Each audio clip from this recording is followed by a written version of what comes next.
Hello, Internet, and welcome to the Foolish Tech Show. If you're joining us from YouTube or from Google Plus, head on over to foolishit.com/live or www.foolishtechshow.com. You can jump on our IRC chat and talk with us there. Otherwise, today I think we're going to go over uh, some of these internet gateway things that we've been talking about recently here. So um, I did finally manage to figure out the correct BIOS settings to make it so I could use Untangle. So I can show that one off.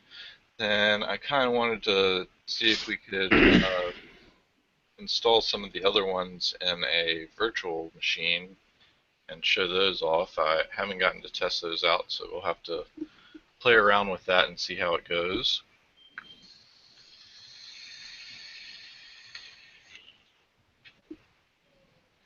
Unless, did someone else have something they wanted to go over? Proctor, thanks. I'm having a conversation with Nick right now. Oh, cool. What's he up to? I won't say on the air. Oh, okay. Oh.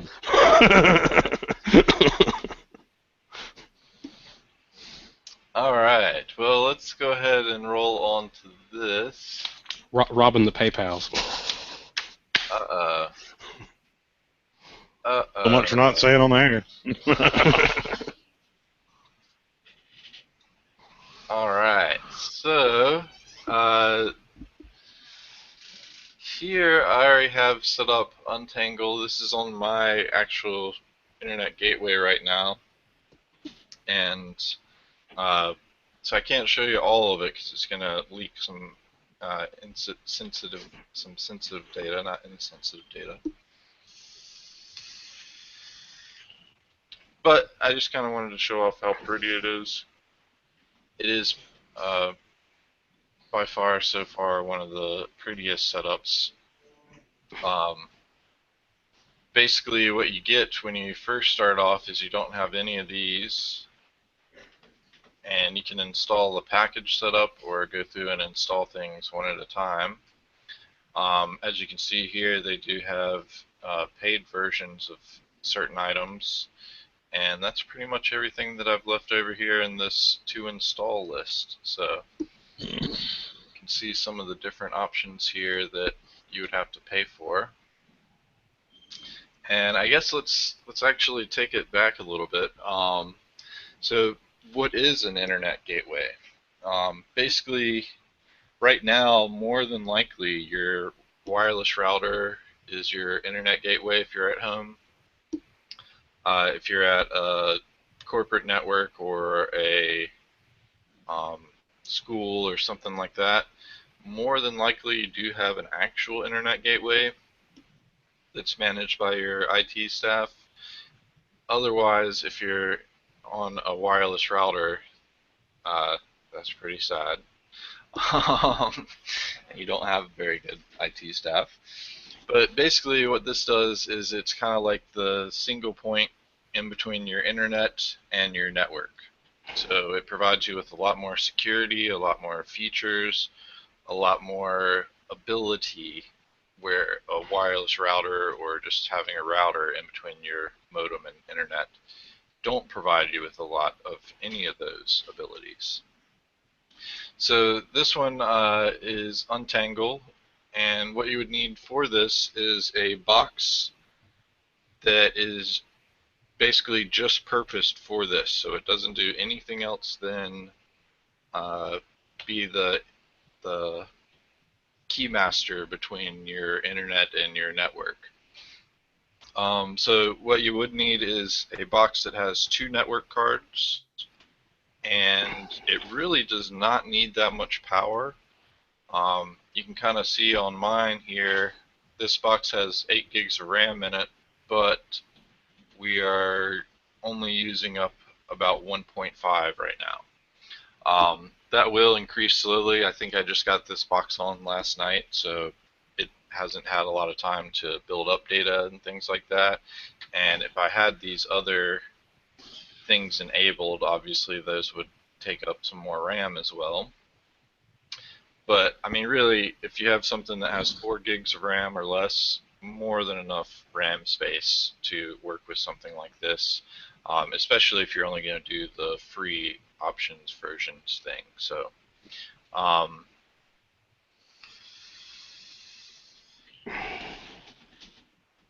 otherwise, for processor, this one has a 2 gigahertz quad core in it.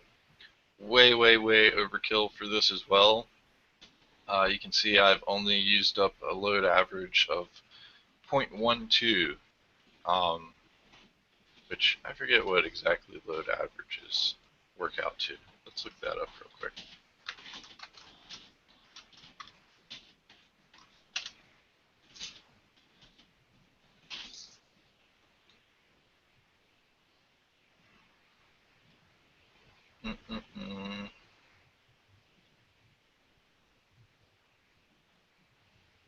Alright, so load average means that there's no traffic on your CPU at all. 1 means that you're at full capacity, and over 1 means that there is stuff waiting in line to be done. So you can get over 1, but that just means that you have stuff waiting in line to be able to get things done. So I was going to be correct in what I was going to say, that I've only used up, in the past 15 minutes, it was 0.12% of my processing power. So definitely do not need that much processing power. I want to say the Untangle website recommends like a dual core and 2 gigs of RAM. We can look that up here.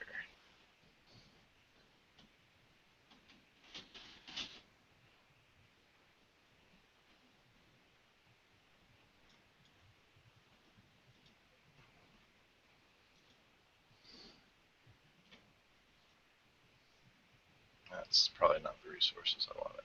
Nope.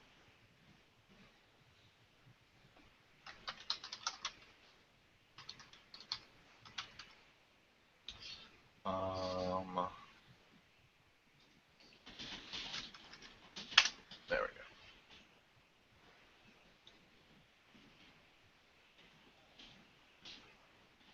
So depending on how many users you have on your network, you can actually have an Atom processor or a P4 equivalent with only 1 gig of RAM and 80 gig hard drive. Really, this 80 gig hard drive is going to be more for storing reports. So as you can see, the actual install of the system took a little under 3 gigs. But one of the nice things is you can keep reports of all your network history and settings and be able to analyze those over time. It does a really good job of aggregating them throughout the month. So we'll actually get into that a little bit more later here. But basically, if you're not really that concerned about storing that many reports, you could probably have downward of a 10 gig or 20 gig. I would recommend having some space available to store at least a month's worth of reports, because it's interesting being able to compare all your reports and see where all your traffic's gone and what it does and various things like that. So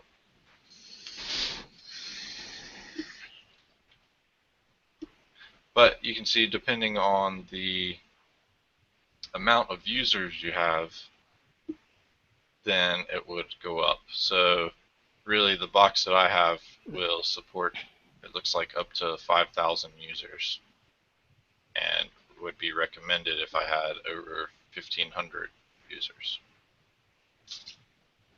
So that is quite overkill for my home network here. I could definitely get away with something like this for one of those.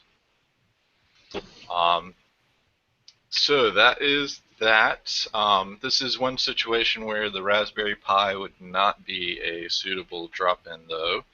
I think the processing and RAM power would probably meet the requirements to install. The thing you would have though is that trying to use a network card over a USB 2 interface, it's just going to get you really, really crappy performance. Plus, I'm not positive that you'd be able to actually install this on one of those RISC architecture ARM processors. So, I'm not positive on that, but I don't think they have a download for that at least. So, um, last thing I'd like to note is this is based on Linux. So all of these are actually just Linux packages. Like I think spam blocker is Snort. Maybe that's fish blocker. Virus blocker is probably ClamAV for the free one. I know the paid one they use Bitdefender. Um, web filter is probably ProxyGuard. Web cache is almost certainly Squid. And ad blocker is just a content blocker like Dan's Guardian or ProxyGuard. Reports is just taking all the information that all these send in logs and giving it back to you in a very pretty package. OpenVPN obviously is OpenVPN. And intrusion protection, there was one that was on pfSense, and I forget what it's called, but that would be same thing. So all of these are more than likely open source and freely available, and you just have to go through and configure and set them up, and you can do it from a base Linux install. So more than likely you could go through and configure a Raspberry Pi to be something like this. It would just be kind of configuring it from the ground up, plus you would have your bandwidth and hardware concerns. So definitely would not be a good thing.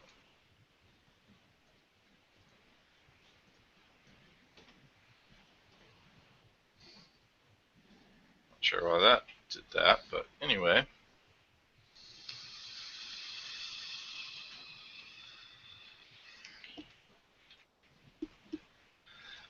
Alright, so we talked about having the different things on here. You can actually have different racks set up. I don't think I can do that on the free version here, but with the policy manager, if you have the paid for version, you can actually have different racks set up for different case scenarios so that you can watch specific things and or specific groups. So if you had some of these configured separately, you can have it set up for that. I think that really gets more into when you do have these other options set up and wanted to be able to manage groups and be able to switch between groups and be able to kind of look at their traffic and what's being blocked on a quick basis. You can see most everything tells you how many things pass through it, how many things have been blocked, how many have been allowed through it, and the current things going on. That is extremely helpful when you have something being blocked that you're not sure why it's being blocked. So that's where splitting it up to groups, especially in a corporate environment, becomes really handy, because if you have it people being blocked by group, you can just look at that group and just see the things that are being blocked on that section, whereas having it just set for everybody, you would end up having it as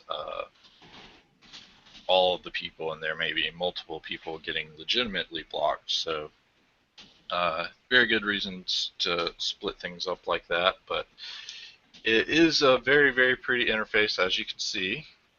And some of the things that you get for free, which is my favorite thing, is you get a web filter light. So that means that we can block content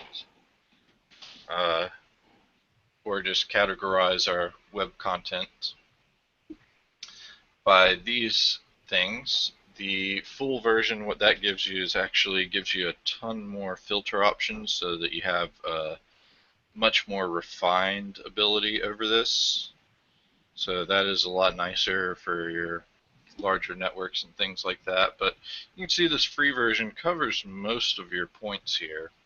dating sites, gambling sites, hacking sites, hate and aggression, illegal drugs, job searches, pornography, proxy sites, shopping, social networking, sports, uh, vacation, violence, webmail, all the sorts of things that you probably don't want people doing at work. So even having these on your uh, just the free version on your corporate or small business network probably would be at least very nice. Currently, I just have mine set to be flagged because I don't want all this stuff blocked. Obviously, I could have some of it blocked, but there's no reason to block it because we don't go to it. Plus, I like being able to see what's categorized as what. So if you get a little overzealous blocking things in here that you don't want people getting to, you can end up having things blocked legitimately because they're incorrectly categorized. So that's the main reason I don't have any of these blocked. Otherwise, I probably would block hate and aggression, illegal drugs, hacking, gambling, dating, pornography, because all of those are bad. Violence, I don't want to see violence on the internet. But it's just nice being able to see in the reports what kinds of things are being categorized there. So, but you can see the free version actually gives you a lot for your small business. You probably don't want people checking their webmail because you have a corporate email server that they should be going through. You don't want people looking up their vacation while they're at work. You may not want people on social networking sites while they're working. Same for just shopping, pornography, definitely. You don't want to have people looking for other jobs while they're at work. Illegal drugs, hate and aggression, hacking, gambling, dating, all of those things are kind of the umbrella things you probably don't want people doing at work. So you could block them pretty easily with this, not requiring a lot of knowledge. Plus the past sites, you can go in and add ones that if something is categorized incorrectly, you can go in and add a basically give it a pass. So Brantley, I have a question. yeah, go. If you block social media sites and say there are some users you want to be able to access some of those social media sites, is there a way to do that? Let some users access them? So that would come when you use the. And I'm sorry, I haven't been listening up until now. I was working on something else. No worries. That would come when you're using the policy manager, and I mean you can see the options that we get here. We don't get any options basically if we're doing a category. And actually for any of these, we don't get a lot of option, but you can have clients that you want to allow to pass. Gotcha. So just with the free version, you can set it up so that like your computer, you can get to everything no matter what. Their computer, they wouldn't be able to, or something to that effect, but you can do it by IP address with the free version. When you get into the pay versions, I think the policy manager directory connector, that's where you'd be able to shift it out by users or Active Directory groups. Okay. This actually connects to your Active Directory structure. So whatever user is logged in on that PC becomes the target of your filtering and blocking and things like that. So. Gotcha. And I think Policy Manager does the same thing. It's been over 3 years now that I've played around with having the paid version of these, and I didn't feel like going through and doing the 14-day trial on all of them. So it does give you a lot of benefit if you go for the pay route. Let's go ahead and check out what the paid version costs here.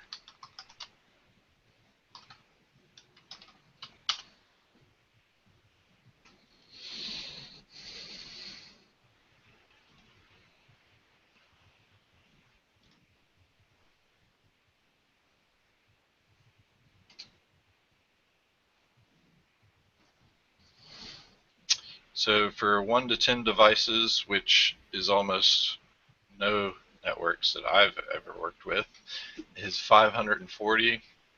Even at home here, I would have to go with the 11 to 50 because it registers how many devices connect to your network. Everything with an IP, basically. Yeah, so they know. Um, 11 to 50 would be $1,000, and I think that's what we paid for. We might have had just over 50, so we might have had to go for this one with the company I did. But basically, they base it off how many devices you have. Like I said, with my home network, I have over 16 devices connected right now, and that's with Johnny not even being here, so that would add a couple more devices that way. But yeah, that's $1,000, and that is by year. You can go up to 5 years and get savings, or if you want to do it monthly, $100 a month.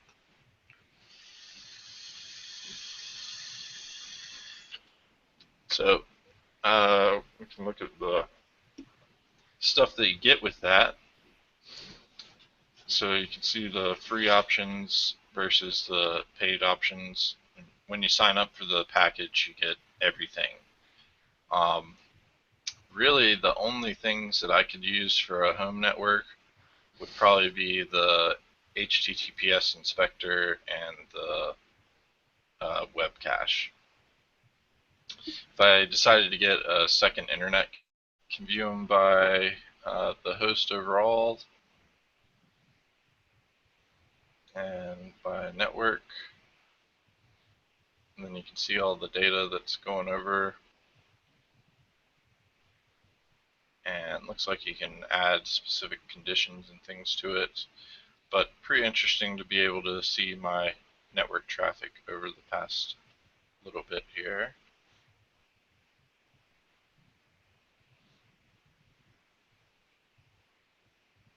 Breaks it down by clients, by protocols even. You can see your administrative logins, your system, you can see how much CPU load it's put on. This was when I was installing everything, so that did take up some processing power, but you can see that I haven't even used half of my processing power by normal, so disk usage over time, memory usage, swap, it's not even using any of those. Shield, I think, is a list of all the blocked things all in one location. So right now I pretty much have it set up just for logging, so not a lot of blocks going on. But you can see things by different setups. Not a lot of interesting things going on there. So pretty nice, kind of interesting. Like if you have the VPN set up, you can see how much bandwidth is going over the VPN usages. So you can kind of guesstimate your mobile charges for the month if you're having everybody do things mobily. But pretty nice, gives you a lot of information. You can dive down deeper. I'm not going to, because again, I'm not sure how much information is going to be leaked out with these, so just kind of giving an overview. So that is pretty much Untangled.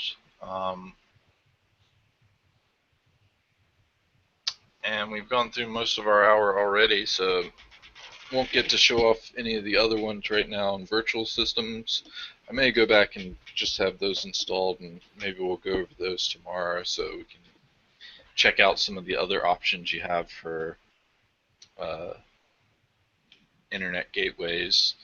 There were a few mentioned yesterday by Futures and Undertaker, I believe, so haven't even checked those ones out.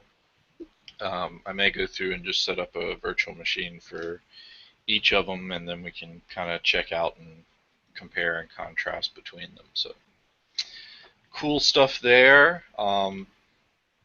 Again, why I have it on my home network is mainly for the reporting aspect of it and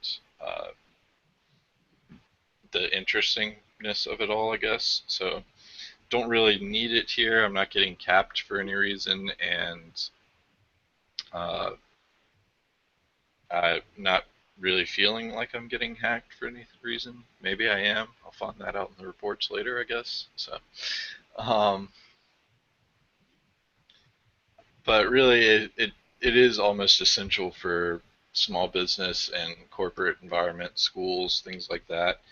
If you don't have an internet gateway and you're managing the IT for them, it's, especially if you have more than yourself as the small business there, it's extremely helpful and useful data and information so that you can see what's being done on your network, who's coming and going, and you have a lot more control over being able to block and stop things. So very good things to have there.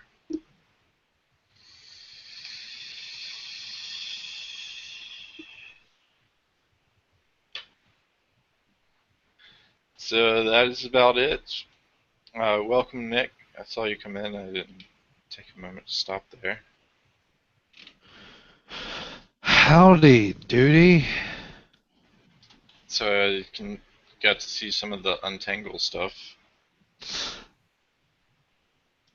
Awesome. Yes. We get to go back. Actually, I wasn't really paying attention. Right, but I plan to watch it again later. I'm gonna check it again like tomorrow morning while I'm coding or something. I'd say it's gonna be on our YouTube, so. And I think I will do the virtual machine setups as long as they don't stop me from doing that. Because it is designed to be on a solid piece of hardware for the most cases. If you're trying to virtualize one of these, I wouldn't recommend it. You have two things that will cause you issues. A, making sure all of your traffic goes through it and routing things appropriately. And B, depending on another computer that is virtualizing something to route all your internet traffic. So if you do manage to get everything going through it and that virtual machine crashes or that system crashes, then you have no internet at all until you get both of those set back up. So the routing side of it is actually fairly complex and complicated to get set up and working if you wanted to virtualize it. So definitely don't recommend that route. Again, with the specs, you could probably get a used PC from a pawn shop that would be more than enough specs. Throw in a extra network adapter, and you can probably get away with a $100 computer at a pawn shop or something like that. So, are you running it on your little mini PC? Yeah.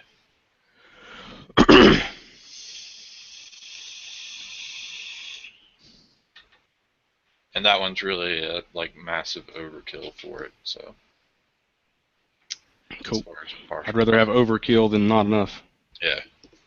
And it depends on how many systems you have in. So if you at your shop, like you have 20 or 30 systems going on at a time, you may want to have that much processing power anyway. So,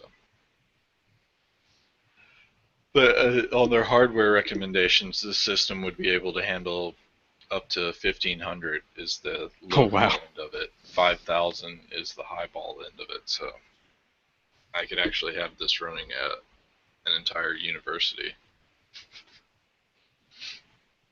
Definitely what I need at my house. Although, like I said, I'm outside of their first grouping of people, 1 to 10, just based on how many devices and things I have. So. Right.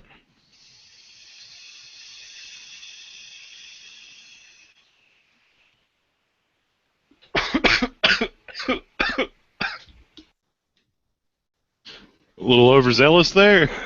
Yeah, it's not. Looks it's like not, hi guys. Looks like you exhaled a tractor trailer. Yeah. Again, you're nailed it in the wrong throat too. You're reminding me of that Golden Gate photo I saw in the smoke cloud. Yeah. Wow, that brought water to my eyes. Awesome. Those are the best ones. So what did we, I know I just got here, and I know, yes, I need to go back and watch it, but generally, what did we talk about today? Proctor? Right, it was your day, right? No, it was Brantley did it, but he was talking about Untangle.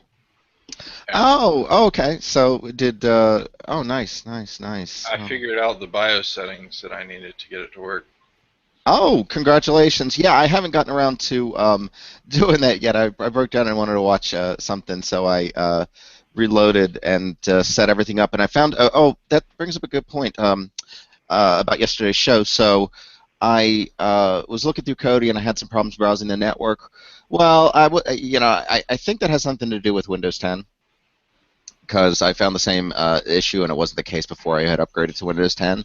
So I don't know what may have changed there. But all you have to do is make one connection to a share, and then after that you can just type it in. A shortcut. So it's actually pretty easy to add. I added, what was it, 6 shares from another computer, and it indexed it all just fine. So it's back to 100% functionality for me. I got PIA, Private Internet Access, up and running with it. I've got my private media library, and I've also got my plugins and Genesis and stuff like that. But I just wanted to bring that to everyone's attention that the web browsing does require that you manually log in, but all it requires is that you know the name of the computer you're connecting to. It's your PC's name. And then you need to do your whatever Windows username and password. This can even be a Microsoft account, but just put that in there. And it can't be a share to a root. It has to be a folder share. So you need to just specify any Well, folder there. you can folder share a root. Well, it would not work for me when I attempted to do that to my box. But all I had to do was I already had. I Huh? had mine connected with I have a drive that I download everything onto, so I had. Yeah, I know, but your Kodi is Windows based, not Linux based like No, mine mine is. was the OpenELECT on my Raspberry. Oh, was it? Okay, and so how did you get it to connect to the root? Share. Just like any other folder share. Like I just Oh yeah, shared yeah, the yeah. root Sharing of the the root. drive. Yeah, yeah, yeah, yeah, yeah, yeah. But it doesn't let you. What I was getting at Oh, browse is all of the browsing. shares all at Yeah, once. browsing all the shares. Did you ever get that to work? No, I don't browse. I connect direct. Yeah, well, and that's what ultimately worked for me. But I remember browsing, so that something has changed, either from Windows 8 to Windows 10, where my share system is, where my shares are, or something else. I don't know, but it's doable either way, and it is very easy. And the scrapers, but I think I broke up. But I don't know if you guys know what I mean by scrapers, but they scrape information together from the internets, I guess, and build your pictures and artwork and descriptions and all that stuff for your movie library. So, and that's all largely automatic by Kodi. So that's really cool. I like that. I just wish I had more effectively showed it to you guys, but I also didn't want to share my login credentials, even potentially usernames. But it's very easily done. And once I went back to it, it took about 5 minutes to just type that in. And most of that time was um, just typing in the names of the shares. Repetitive type in SMB / my computer's name / and the names of the shares. Um. Yeah. So, well, tomorrow is Proctor's Day, unless you want me to take it over and show off the virtualized versions of the other internet gateways. You can do that. Well, that's a good show, but why don't you just hold it off till Friday and let Proctor do his thing? Proctor may not want to do his thing. Okay. Well, what do you You say, have any Proctor? ideas for my thing? I don't have anything in the works. Cake. Why you love it? Dancing. I'm gonna have a sick day tomorrow.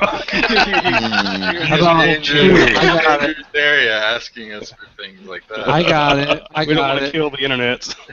I got it. Karaoke to the Eagles. Oh no. Oh, Oh, I good. I would get to love come to hear Clark- that Well, rendition get to come of to work Hotel drunk tomorrow. California one more time. No, it should be, something related to Halloween, maybe. That's coming up this weekend. It's plenty You know, scary, trust us. yeah, a All scary of those that story, think a are scary on the text That's story. karaoke to the Eagles. That's Okay. scary. Actually, that would be good, Proctor, if you have any scary stories from When your. he yells about stab them with their stealing knives. I'm just kidding, y'all. That I was guess we're good. over with the But traditional content of this killing today's bees episode. and stuff. That was scary. That's Halloween material, though. That's good stuff. Proctor, do you have any like scary stories, scary customer stories, or things like that? From your Oh yeah, as a tech yeah, running your Well, business. the first computer store was haunted. Oh, Yeah. Sweet. And I Go on. do have a story where we scared the pants off of this intern that was working for me. I didn't think we were ever to get her to come back in the building. That was hilarious. Yeah. Were you in on that, Tank? I was, yeah, it was me and you. Okay. And she actually caught me coming out of the upstairs after she ran out the building, and right. we still managed to pull it over. Yeah. Well, I'll tell the story tomorrow. Cool. That is brilliant. That was funny. That will be a was good story for tomorrow. A good little cliffhanger. The haunted computer store story with Proctor and Tank. Yeah. Let's do that, Tank. Yeah, Okay. You have quite a what few is- stories. yeah. Nick, you got to get on some of that too. I have a couple in there. We've all been in on, I think. Yeah. But y'all got to help me remember them.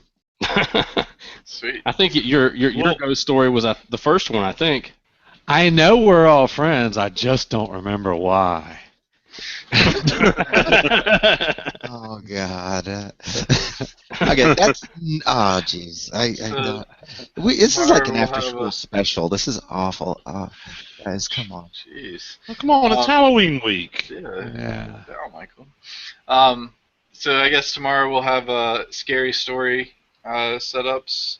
I'm sure all of us probably have some scary tech-related stories as well, so maybe we can go over those. And then Friday. The bugs. Yeah. Oh, I got a story. Sure. There should be tons of content. Go ahead. Sorry. Then Friday I'll go over some of these virtualized setups with some of the other internet gateways. So that'll be nice too, because that'll give me a little extra time to get them all set up and test it out and working. Excellent. So cool deals for those. We're at our hour time limit, so I didn't get any of the links for Untangle or the setups in there yet, so I'll add those to the YouTube descriptions if you want to come back to them if you didn't catch those searches that I did. Here's a clue. Go to Google. Type Untangle. Untangle Firewall. Yeah. Untangled will get you a little bit more than that. That's true. You might get an actual denotting pages and stuff like that, but definitely it's an easy search. So, sorry.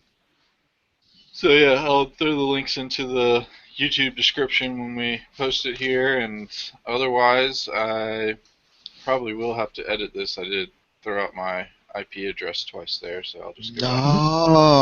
No. Okay. I missed all that. Reset. Darn it. I don't even get to see that. Yeah, I don't Oh even my know goodness. Hey, tomorrow, maybe tomorrow I will get to tell you about my new backpack. Oh, you got a backpack? Oh, All right. and we'll discuss that. Are you sure that's a new backpack or just a man purse? Oh yeah, exactly. I don't think that qualifies. That as looked like a fanny backpack. pack with the straps on wrong. Yeah. Maybe that qualifies in the backpack range there. I'll hold that up. I'll hold that up tomorrow. No, it just holds the for power source. It better just holds the inspection. power source. There's probably something else to it. Yeah. I'll hold Are that you up go through tomorrow what's for in your better backpack inspection. just like Tank did? I will. Okay. I will. Awesome. I think they call it a Go Pack. Oh Okay. yes, yes. Oh, speaking of which, a That's tech. because Man Purse wouldn't sell as well. The Go Packs.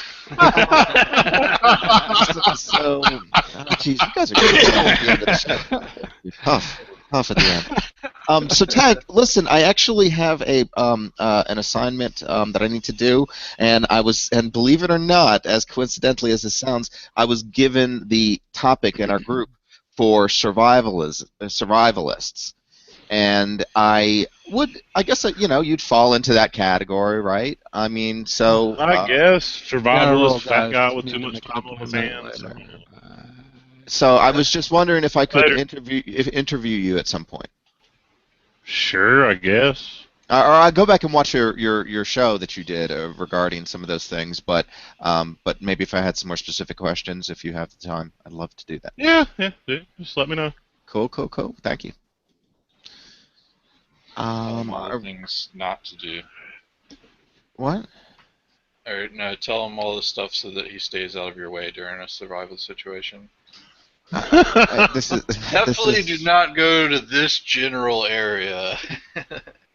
Keep Michael as far away from me as possible during a survival situation. This is You solely definitely for, definitely don't want to head towards the mountains. This is an academic exercise, so I'm cool, man. we'll leave it at that. And if you want yourself to remain anonymous, that's fine too. But And Brantley, never not take somebody with you. You might always need a distraction for a bear, a pack of wolves. if you're going to get shot, it's good body armor, another person. I told you it was Some good rednecks with banjos. You just don't know. Yeah, I told you it was good to pack for multiple people, so distraction there. Plus, then when they do get taken out, then you have the extra food and stuff. So. Oh, not just for cross-dressing then. These multiple outfits, right? I was a couple of years ago. Me and my dad and his aunt, my great aunt, we were all walking up in Nanahala. We were out hiking the trails. We took a weekend up there, and we're way out in the woods. And she goes, "Well, what if we see a bear? Do you think you can outrun a bear?" I looked at her and go, "You're 66 years old. I only got to outrun you."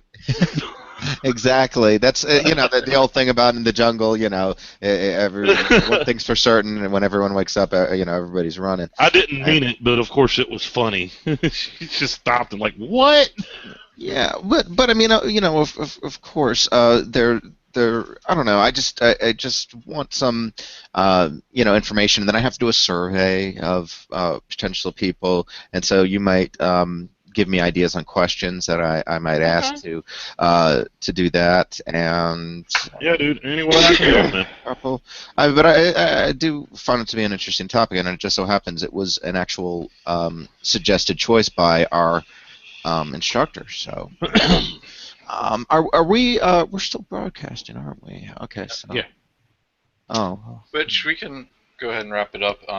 That way I can go ahead and get the editing done. So it'll probably be about an hour before it's posted to our YouTube, but check it out then. If you caught us at the tail end of the segment, we went over Untangle Internet Gateway firewall.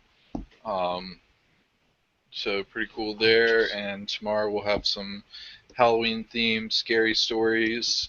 And then Friday we'll follow up with some more virtualized examples of internet gateways. I hope we could also do some scary on Friday too, because that's right there at the eve of the holiday. So yeah, we'll turn Michael's camera on, scare the world, things like that.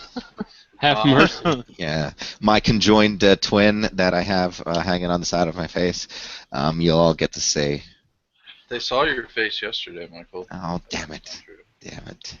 Like a couple times. Yeah, Close up. So, but I've just recently developed conjoined twin myself. It comes back every Halloween. Yeah, exactly. Michael super gluing a Cabbage Patch Kid to your face. Well, for the purposes of the episode, it might work. We'll see. Although that would be funny, just a random just a random doll head Exactly. to your face. And if I could get Garbage Pail Kids, that would be even better. Yeah. Yeah. All right. Well, thanks everyone for watching. We'll be back tomorrow at 4 p.m. So catch us there. Join us at foolishit.com/live. You can watch the old episodes or jump into the IRC chat. Some of us hang around in there. Then we'll be back on Friday at 6 p.m. It's also at www.foolishtechshow.com. And we will see you guys and gals and internet people later. Oh, Laters. later. Peace out, all.